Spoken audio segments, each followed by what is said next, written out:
the stack here. He takes me up and try to pass to this side over here.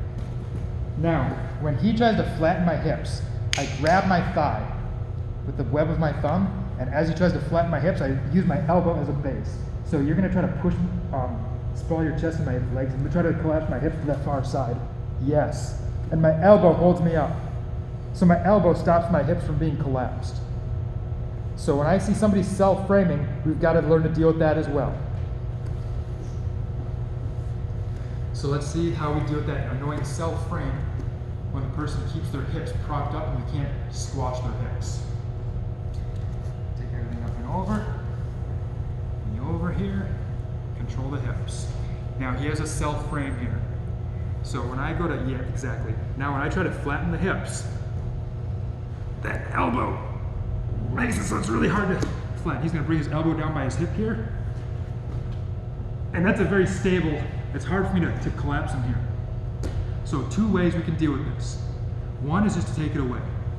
From this position, I'm trying to sprawl.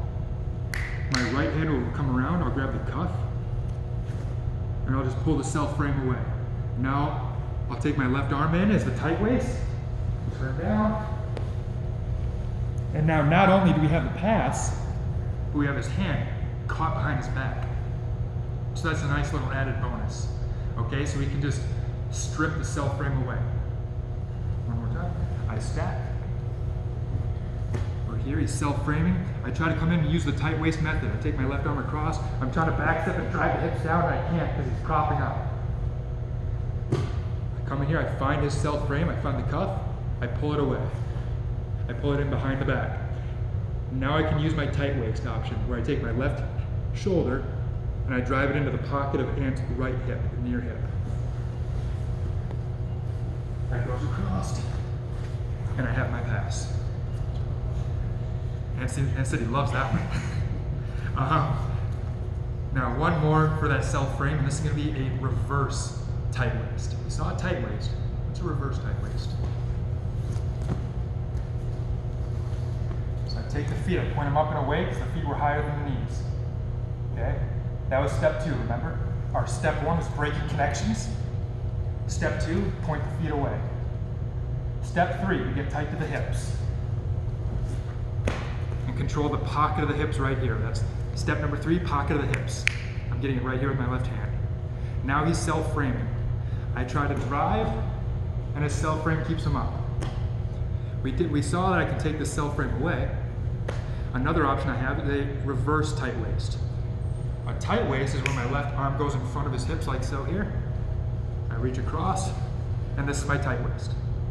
A reverse tight waist, I come over and I reach into the pocket of the far hip. So as I reach over, my right knee goes down, my right hand goes out for a base, and my left hand goes in. Okay, so we're here. Right hand goes out for base, my right knee goes down, and my left hand goes from here to the normal tight, from the normal tight waist to the reverse tight waist. Now I drive my hand into the pocket of the hip, and I use my left elbow to pull his hips as I circle my body around. So now I'm going to walk my body around his body, and my left elbow collapses the hips to that side. So one more time. I take the feet, point them up and away. Here. Now from here, over the bicep, control the hips, and now I'm getting into the pocket of the hip.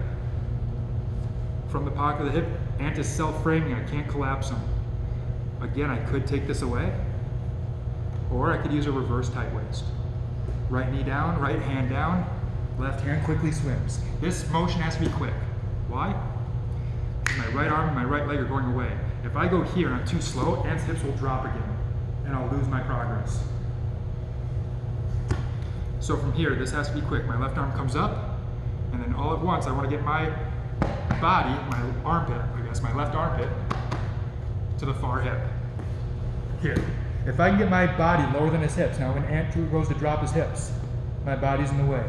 If my body is too high here, and he goes to drop his hips can drop underneath of me. So I need to make sure I get low. We're here, here. I go into the pocket of the hip, and now I circle my body around, and my left elbow pinches in.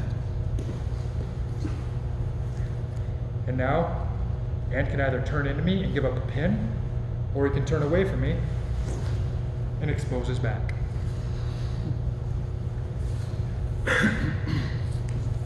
So that'll do it for this video, guys. That's the ins and outs of the double underpass or the stack pass, where we force our opponent up to the plow position. We've seen that we have a number of ways to force the plow position, and we have a number of ways to finish from the plow position. But all of these double underpassing methods had that same common theme, that same common point of take everything to that plow, to that centerpiece, that center point of this double underpass, the plow position. The plow position gives you such a strong control of your opponent's hips. It puts you in a position where while you're not past the guard, you're out of his danger. There's no way he's going to sweep you, he's not going to submit you, he's not going to do anything to you, he's not going to take your back. If he's stuck in the plow position, he's 100% defensive. You have very little to worry about. So it gives us that advantage as well. Let's just quickly go over again what we're going to be doing over the next coming weeks, so you can see how the double underpass fits into the bigger picture of guard passing in general. Okay? On your back hand. If Ant puts me, let's say collar cuff bicep, remember our first job when it comes time to pass the guard is to break connections.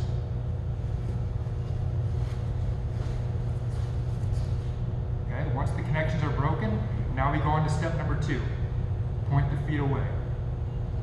If the feet are up, we point them up and away. If they're higher than the knees. If they're higher than the knees, we point them up and away. If they're lower than the knees, we point them down and away and pass through. If they're here and they're really tight, so I can't get inside, I can't go through the legs, well then I'll go around the legs, I'll point them out to the side and go around.